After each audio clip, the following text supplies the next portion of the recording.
Hey everyone, this is Jonathan Brooks here. Going to do a quick CA demo for everybody. What I've got to start out with is a piece of, I think it's Ambonia sapwood. I've just turned it down below the bushings for an arrow ballpoint and sanded it with some 400 grit sandpaper. And that's it so far. I'm almost ready to start with CA, but what I'm going to do first is clean the blank up really well with some denatured alcohol, and that's just going to get rid of any sanding dust that's left over.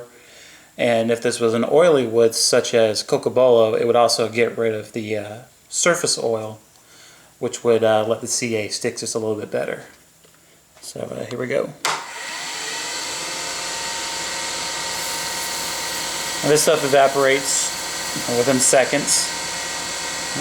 And see, already done. Let's just give a nice clean surface for the CA. You can kind of see. I still got a couple little wet spots. Let it dry a little bit more. And as far as CA goes, I've had the best success with the Hobby Lobby brand.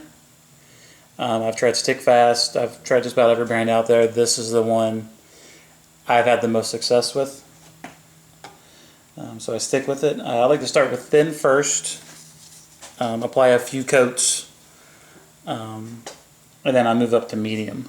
I'm going to start with thin, and the way I apply the thin is with the lathe on, I'll have the paper towel underneath and then drizzle the thin CA on top. Lathe RPMs, I'm not quite sure, it's variable speed. It's a Delta 46460 on the highest speed belt. I'm on number 6. So here we go.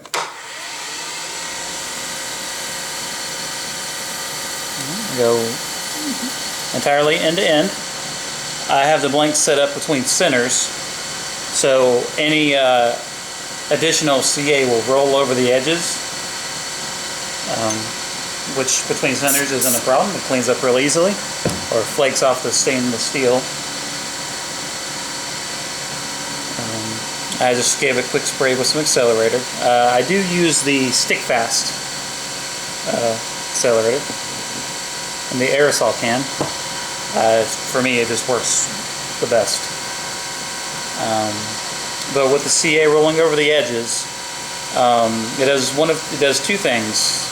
One, it seals the ends of the blank, which helps with wood movement due to humidity or moisture, I should say.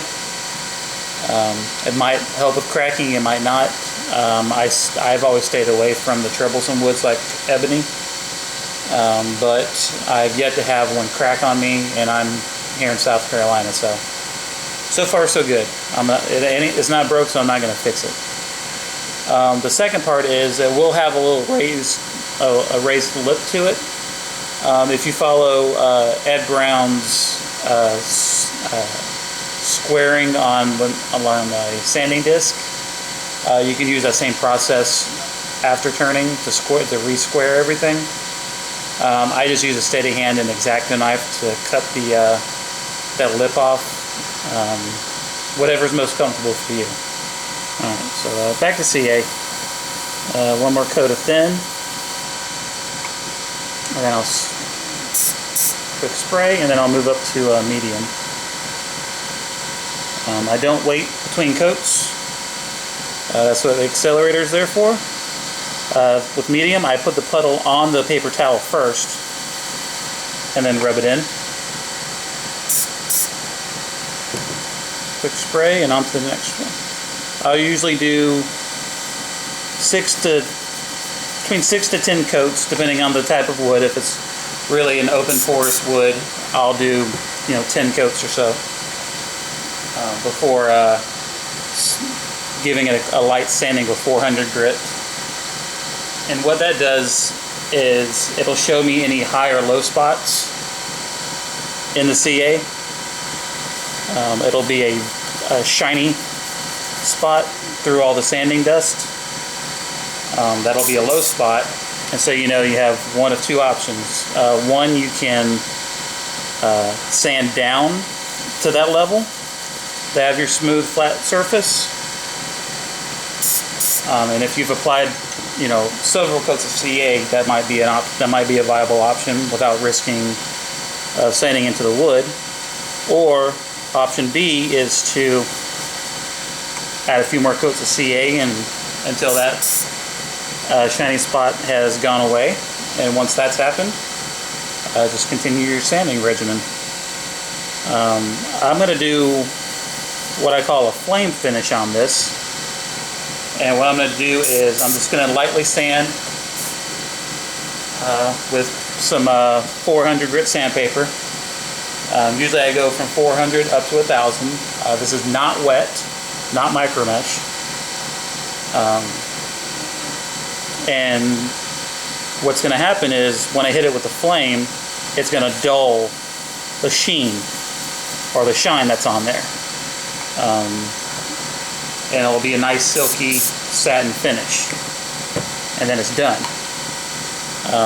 With wood, I like to be able to see the grain and enjoy it for what it is, and not, you know, I want the wood to shine, not the CA on top of it.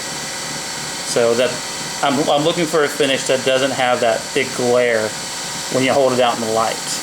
With this flame finish, what I've found is it's almost like a flat black paint. It absorbs most of the light and allows the chatoyance of the wood to really shine and, you know, flame, as opposed to your, you know, 12,000 micro mesh high polish CA finishes where you hold it out to the light and all you see is light. This is just, you know, it's my personal preference. I've had customers ask for both finishes, so it's, you know, it's personal taste. But if it's something I'm doing for me or just doing for the enjoyment of it, I'll put this finish on it and let a customer know if he wants high gloss. You can usually take it to a buffing station, hit it with Triple E and white diamond, and you're done. This just, it dulls it down, but it's not a scratchy finish. You know, it's still a smooth, clean surface. It's just not glossy. I kind of got too busy talking, forgot to keep track of how many coats I did. I probably did about 10. So I'm going to turn the lathe off. Just do a quick check. Alright. Turn it back on. And I'm going to hit it with some 400 grit sandpaper. I like to use Mirka Gold Flex. It's got the foam backing on it, so I have a good feel. It's just my preferred sandpaper. And I'll start with 400, and all I'm going to do is flatten everything out, make sure I have no low spots. And everything's nice and even, and then I'll move on to the flame.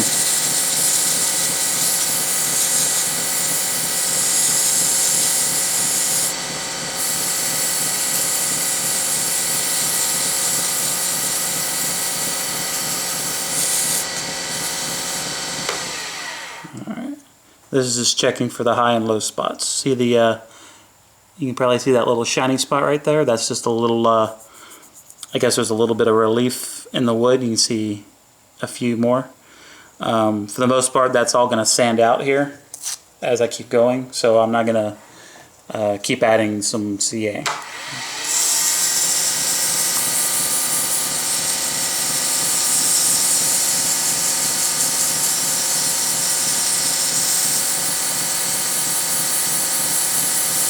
Now, if you're worried about putting scratches in, sanding dry on top of CA, you're going to probably want to wait, let it off gas, you know, a few hours overnight, whatever you're comfortable with, and wet sand at this point. Just before you go to the flame, you're just going to want it to really let it dry out. You don't want to, you're not going to want to put the flame directly on a wet surface. I have yet to actually try that myself, but I seriously doubt it's going to look the part. Alright. It's a decent surface. I'm going to go ahead and do my cross sanding, get those radial scratches out. And like I said, I usually do 400, 600, 800, and then 1000 grit dry before the flame. I am currently out of 600 and 800, so I'm just going to, do a big skip and go straight to 1000 after this. We'll see what happens.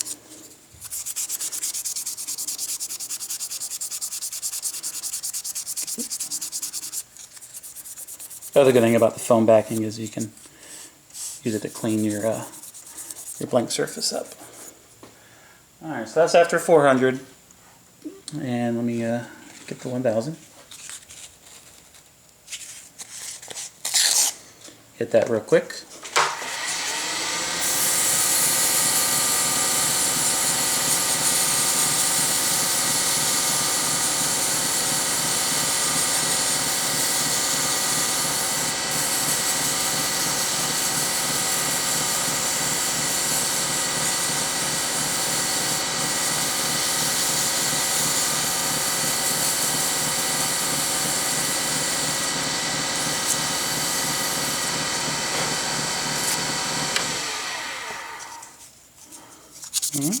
Do my cross sanding one more time.